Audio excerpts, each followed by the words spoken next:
Good day, everyone. Sir, my dear classmates, good morning. My name is Kyla T. Rosales, and I will be presenting about the social construction of self. And before we proceed to our topic, first let's have a review. Previously, we have learned different perspective, different philosophy about what self is. We have learned how the ancient ancestor from the ancient Greek philosopher to the modern philosopher of how they view the what is self. We have learned the avocado and artichoke model in metaphors for human nature and different traditional perspective about what self is. The Christian, the Islam, and more.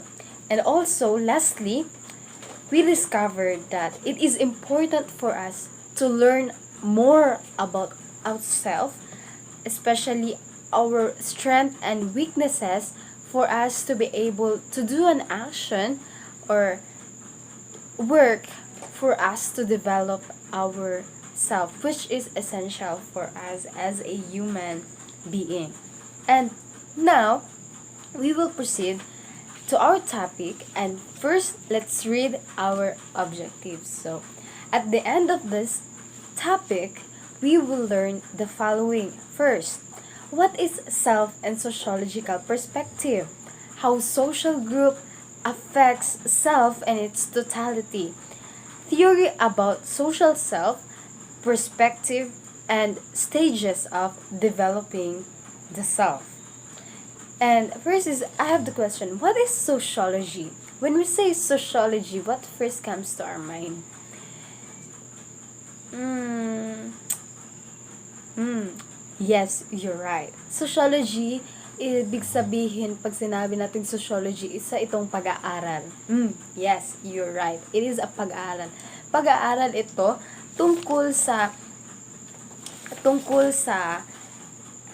development, structure, and functioning of human society.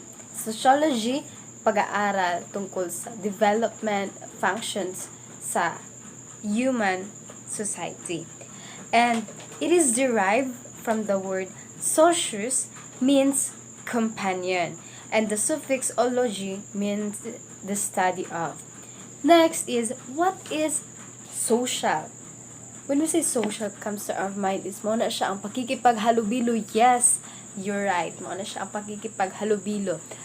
It is from the Latin word which means friends. Yes. It is interacting with other people. There is a social interaction. Social. That's what we say. Social. Next is, what is self?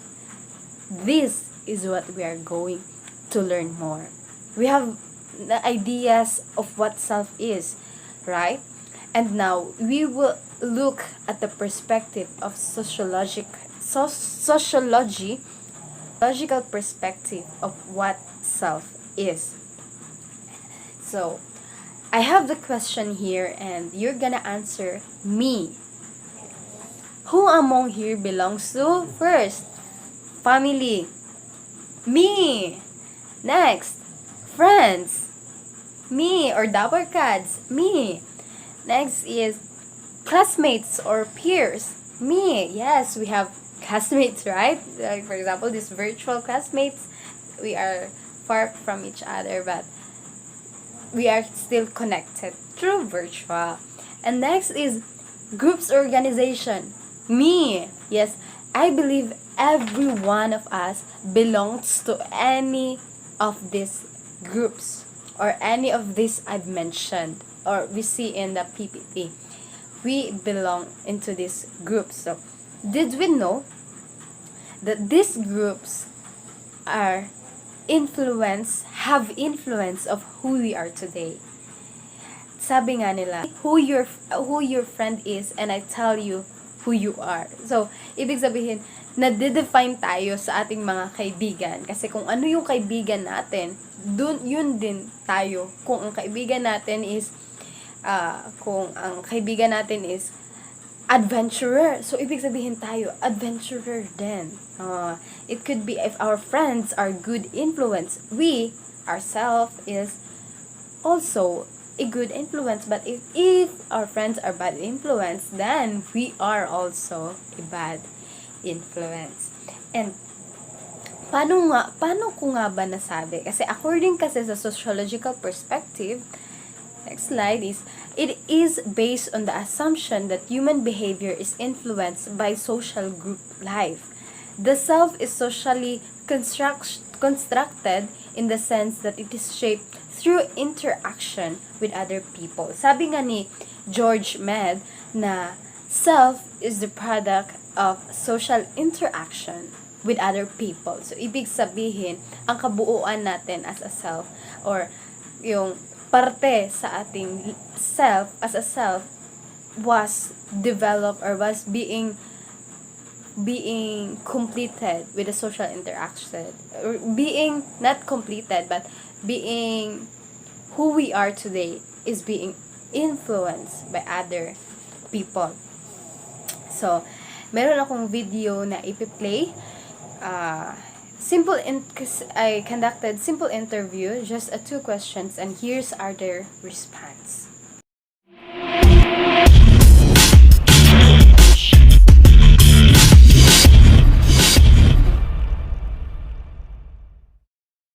Who are the people who influence who you are today and why? My parents is my greatest influencer of who I am today as a person. My answer is my friends. I am who I am today because of a friend named Right San. There are so many factors that influence us to become who we are today, including our parents, friends, relatives, siblings, brother, sister, and even our religion. I believe it's my family. My family and friends. For who I am today was my church mate. Firstly, my family, my friends, and I guess everyone who has been part of my journey towards life. Siya yung nagpamulat sa akin, or siya yung tumulong sa akin, or siya yung nagturo sa akin kung paano mahalin yung sarili ko. They are the one who taught me accepting the real life. And also they're the one who taught me on how to love God deeper. Because since I was a child, they're always been there for me, and they are the ones who molded me for who I am today. And I choose to go through a path that I think suits me well, and they always supported me in each and every step that I take. Been with them since I was a kid. I was an introvert person, but because of them, I became friendly so that I have many friends and acquaintances. Also, because of them, I'm now an open-minded person, and I know how to understand person's feeling and appreciate their efforts, even though in the little things. And I adopted their behaviors, such as being a hardworking person, even though I'm not so-called matalino, being thoughtful and an approachable person. Because they teach me how to love and to be loved. So makikita natin sa video na yon, iba't ibang sagot na nanggagaling sa iba't ibang tao. And most of their answers are friends or family. And it could be the church mate or the groups or organization they belong to, the religious groups they belong to, which affect of who they are today. Ibig sabihin, malaki talaga impluwensya kung saan tayo na belong or saan tayo belong na group. And also the social interactions happen in society, right? So if there's a change in society which we call modernization, how would we relate modernization to sociological perspective? We have learned that self is the product of social interaction, right? And it happens in society. And as the society was change or develop into modernization, it affects how we develops or builds up our self-identity. Uulitin ko. Pag may pagbabago sa society na tinatawag nating modernization, maaapektuhan ang bawat isa sa pagbibuild at pagde-develop sa ating sariling pagkakakilanlan. Sapagkat self was shaped through interaction sa ibang tao at nangyayari ito sa society. So, ano nga ba yung modern society? Let's just have a small knowledge about modern society. Ito yung modern society. First is pre-modernization, before naging modernized tayo, before tayo naging ngayon, before is, it is centered in survival. It is centered in survival. People behaved according to social rules and tradition. Choosing decision to make is limited, such as where to live and what work to do and who to marry. So first is, it is centered in survival. So nakafocus talaga ito sa pag-survive as a individual. Yung pangangailangan natin, yun dito mas dito yung nakatuon. And people behave according to social rules and traditions. So dito, kung babae ka, nandito na rin yung kung babae ka, ano lang yung social rules mo, dyan ka lang. Hanggang dyan ka lang. As babae, dapat ilaw ka ng tahanan. Nasa bahay ka lang palagi. Ikaw ang nag-aalaga, ikaw ang nag-prepare ng mga pagkain para sa asawa at mga anak. Pag lalaki naman, ikaw yung nag-work, ikaw yung nagtatrabaho, nagkakayod para matustusan ang pangangailangan ng iyong pamilya. At kung babae ka, hindi ka pwede magtrabaho ng mga mabibigat na trabaho. Limited lamang siya, especially kung saan ka maninirahan. Take note of this. They are focused on survival. So, ibig sabihin, maninirahan sila malapit sa kung saan ma-provide ang kanilang mga pangangailangan. Like, most of the people before lived near the water. Kasi, yun yung pagkukunan nila ng tubig, pagluluto, kailangan ng tubig, pagpalinis sa katawan, kinakailangan ng tubig. And also, magkakakuha ka rin ng pagkain pandagat, right? Pandagat, like for example, mga isda, mayroon ka ng food na makukuha. At sa iba naman, pwede rin sa bukid or sa kagubatan. So, makita natin na limited lang talaga kasi pupunta sila sa kung saan mas advantage sila at makakakuha sila ng mga pagkain para for survival. And then, next is what work to do. Kagaya nga ng sinabi ko kanina nga, pag babae ka, dapat sa bahay ka lang. Hindi ka makakatrabaho ng mga mabibigat. Naging limitado lang yung trabaho kasi yung trabaho para lang yun sa mga lalaki at ang mga babae para lang sa bahay dapat.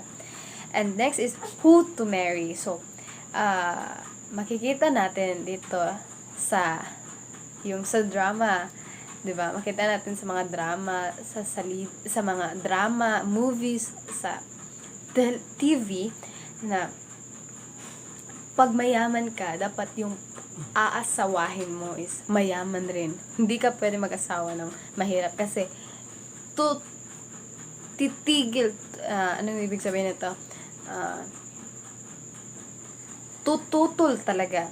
Tututol talaga ang iyong parents sapagkat ayaw nila mangyari yun. Yes. So, hindi tayo makakapag-decide ng ating own will. Hindi tayo makakapag-decide ng gusto natin. Sabi nga nila, mahal ko o mahal ako. So, dun na lang tayo sa kung anong gusto ng parents natin para sa atin. Nandito na rin yung nangyari yung marriage, arranged marriage. Yan yung dati pre-modernization. Ngayon, ano naman yung modernization? Modernization is opposite. this is where we are free to choose where to live, what work to do, and also who to marry. We are all free to do what we want, right? For example, kung saan tayo maninirahan, pwede na tayong manirahan sa Kapatagan sapagkat meron ng mga industrialized, modernized na tayo, meron na tayong tinatawag na technology, mga sasakyan, vehicles, so hindi na tayo mahihirapan pang maghanap ng pagkain kasi meron na rin tayong mga trabaho na kung saan meron tayong pera pambili ng ating mga pangangailangan. And also, what to do? Ngayon, ang mga babae kaya nang magtrabaho ng tinatrabaho ng mga lalaki, at ang mga lalaki kaya na rin ginagawa ang mga ginagawa ng babae. And also, who to marry? Libre na tayong magmahal ng iba. So, wala nang titigil ng yung pagmamahalan. So, that's it. But, whether we like it or not, modernization has also its flaws, which is, it decreases the importance of the family. Yes, it is. Because, aaminin man natin, we are more likely close or open to other people than our family. Right? Sa ibang tao tayo mas able makashare ng ating saloobin, mas open up tayo sa ibang tao. Kaya, ang family is na-decrease na yung value or closeness or ng bawat isa. Na-increase na yung importance. Kasi ang parents din natin, of course, they are also busy doing their rules for us, for them to provide us the best. So, hindi rin natin mabiblame ng ating mga parents. But, yan yung flaws ng modern society. And individual is dominant and developing oneself is central. Kaya nga mas interactive tayo sa social life or sa society where we will able to develop ourselves, mas exposed tayo sa ibang tao na kung saan made-develop ang ating sarili, which is mas malalaman pa natin ang development the moment we interact with other people. And next is we will tackle about the social groups and social networks. So, sinabi ko kanina, yung social group. Ngayon, mas focus pa dyan, mas bibigyan pa natin ng diin kung ano ang social group and social network. Social group is two or more people that are interacting with one another that share the same characteristics and identify themselves as part of the group. So one of these examples is our family, friends, classmates, peers, and this group are the one that we are able to interact with that shares the same interests, characteristics, and more. While the social network is a connection that links us to our social group. Example, di ba, ng social group is family. What connects us to our family? We are blood related. And what sa ating friend? What connects us to our friends is our friendship. To us, my dear classmates, what connects us is to learn, right? We are classmates because we are connected. We have the connection, which is to learn. And also, there are two types of social group. First is the organic group. Dito sa organic group is more on traditional and most likely family. It is where we belong to this group because right from the start, we are already part of it. For example, family. Why we belong to our family? Because we already belong to this group. right from the moment we are born, we are already part of the family. And also, there has a negative and positive effect. The first positive effect, a positive effect of the organic group is that there is a rootedness kung saan mas malalim na relasyon at mayroong sense of belongingness, while the negative part is we have the less freedom. We have the less freedom simply because we are limited to do what our will, because we are expected, yes, we are expected to behave or to act according to the standards of the community or the family. And next is the rational group. Rational group occurs in modern society. Different people coming from different places. It involves different people coming from different places. And it implies, the positive effect of this group is, it implies more freedom. Yes, it implies more freedom where we are able to do our will. We joined or we belong to this group out of our free will. Hindi tayo pinagpipilitan na makasali dito, kundi out of our free will, out of our own will, we are part of this group. And but the negative effect of this is that there is no meaningful relationship with others. So hindi parehas sa organic group na mayroong rootedness and belongingness, while sa rational group is walang malalim. Mayroong relationship but not that deep kaysa sa organic group. Mababaw lang yung relationship with social group or with other people.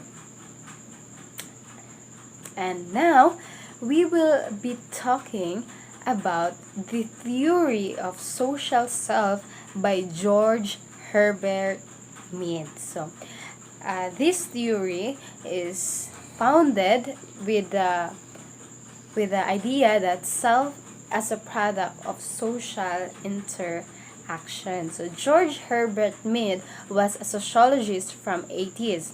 His theory focuses on the perspective that self is a product of social interaction and internalizing other people's point of view along with a personal view about oneself. And he argued that self is emergent.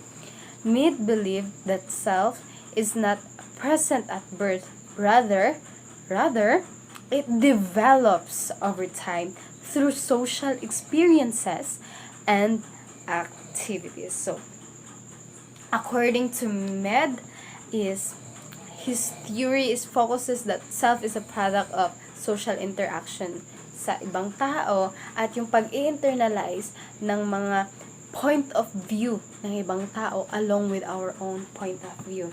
Like, for example, there has a certain group we belong into, and this group has different people but the same group, right? So different people have different ideas, right? So as we belong into this group of people that have different ideas, we were able to internalize their own and have our own idea, understand their own idea or their own perspective or point of view with respect to our own point of view. In-internalize natin kung ano yung pananaw ng ibang tao. Mas naiintindihan natin kung ano ang pananaw ng ibang tao alongside with our own perspective. So, hindi lang yung tayo, yung naiintindihan lang natin yung sariling ating point of view, but also the other's point of view. Also, self is developing process which happens to social experiences and activities. Nangyayari yung development ng self through social activities and experiences. speaking of development, now we will learn about the self-development theory. In self-development theory, there are three parts. First is the becoming self-conscious. We express or we hear ourselves thinking through our speech. It is the ability to make the rule of others with respect to oneself.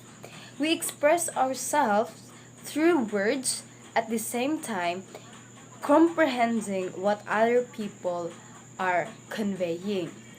Second is taking the role of others. This is where the role playing happens, as internalizing the other people's point of view, developing a sense of otherness, and therefore self-develop begins. This is where we we try to play the social roles of other people, and the moment we feel the otherness, we are able to understand the perspective of other people, and the moment we experience that, self-development happens. There is a thing that we call think about other shoes. It's what we call empathy. Uh, Nilalagay natin ang sitwasyon natin sa sitwasyon ng iba upang upang mas maintindihan natin sila. And now as we proceed, see, ang self daw is categorized daw yan siya na may two sides. First is the me, and the second is the I. So me is the objective element of the self that represents the internalized attitudes and demands of other people and the individual awareness of those demands. It is the product of what person has learned while interacting with others and environment. So, ito daw yung product sa pakikipaghalubilo natin sa ibang tao. And this is where we are able to become aware of what other feelings, and the moment we become aware, we will be able to know what to do based on what we have experienced. Kaya nga mayroon tayong iba't ibang level ng pag-understand sa ibang tao. For example, yung parents natin, may ibang perspective about one thing because they have different experience. And me too, and also you, we have our own idea. Like for example, we have our own idea about the social issues because we have faced different situations, different perspective, and most of all, we know different ideas and knowledge. And so, we become aware of the individual's demand. Nagiging aware na rin tayo sa ano yung pangangailangan ng ibang tao. And the third is I. Ito na yung response natin. Individual's response to the community's attitude toward the person. Express individualism and creativity. It constructs a response based on what has been learned by the me. So, di ba sa me, ito yung na-learn natin through social interaction. Able na tayo, aware na tayo sa ano yung na-feel ng isang tao, and the moment we know it, alam na rin natin yung respond, at yung I is ginagawa na natin yung respond. Like for example, ng me and I, example nito is, mayroon tayong kaklase na nabagsak ng exam. Based on what we have experienced before, nabagsak din tayo ng exam.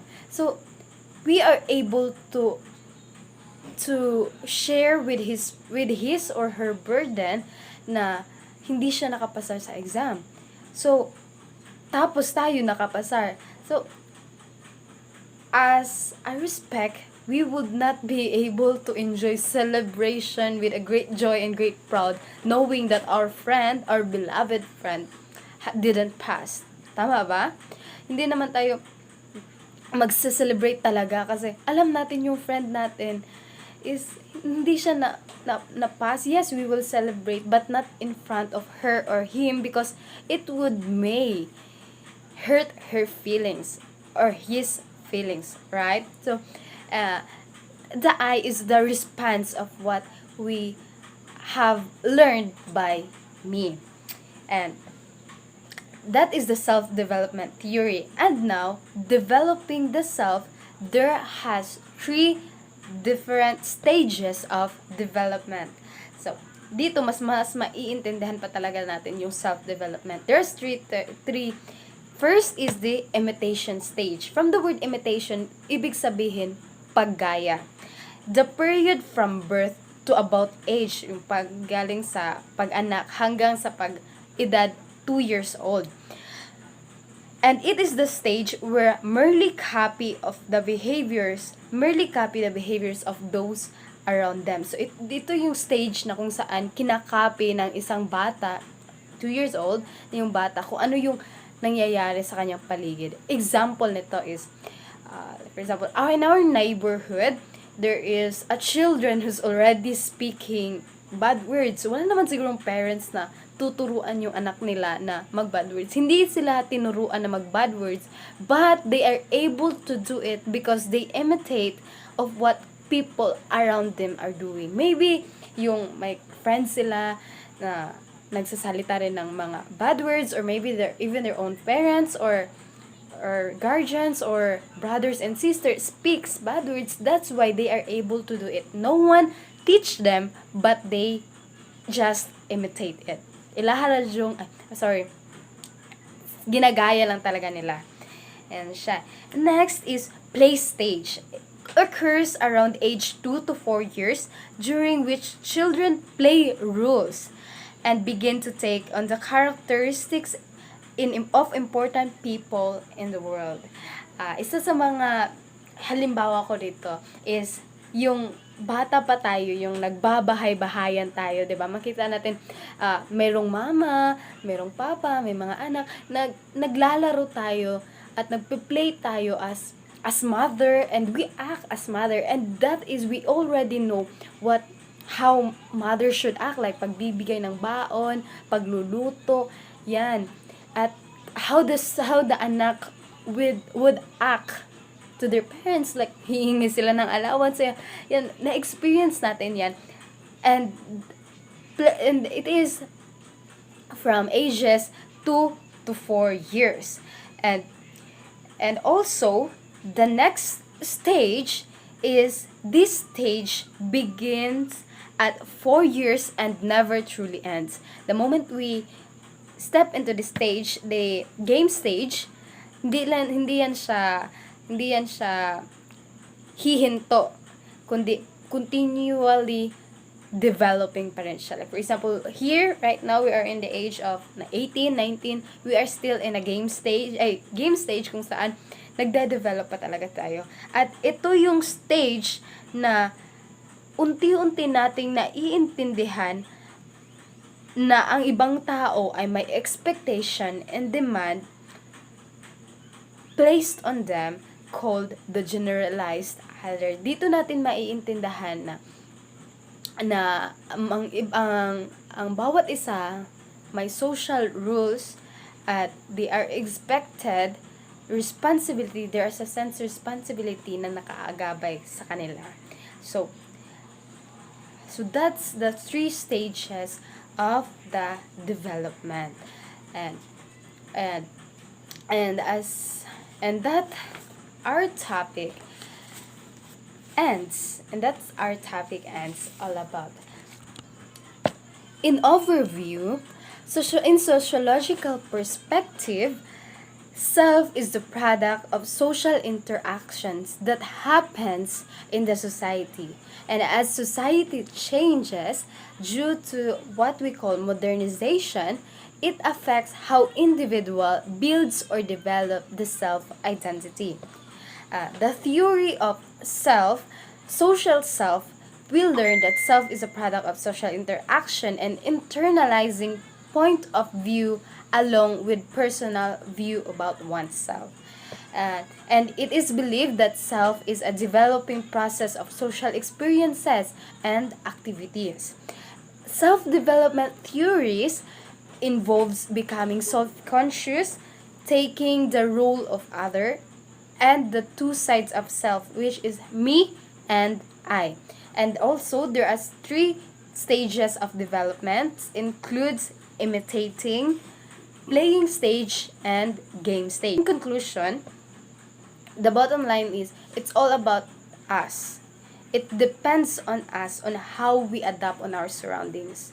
Yes, in our social life, we meet many people, different kinds of people that have different personalities, different characteristics, and it depends on us of how we are going to be influenced by them. It is on us that we will adapt on or not what on our surrounding, as we have become conscious and knowledgeable on things around us. We have our own mindset, alright? We have already ideas of what is right from wrong, and we should know how to say yes or no. Who we are today depends on how we let others, or how we let the society change or influence who we are.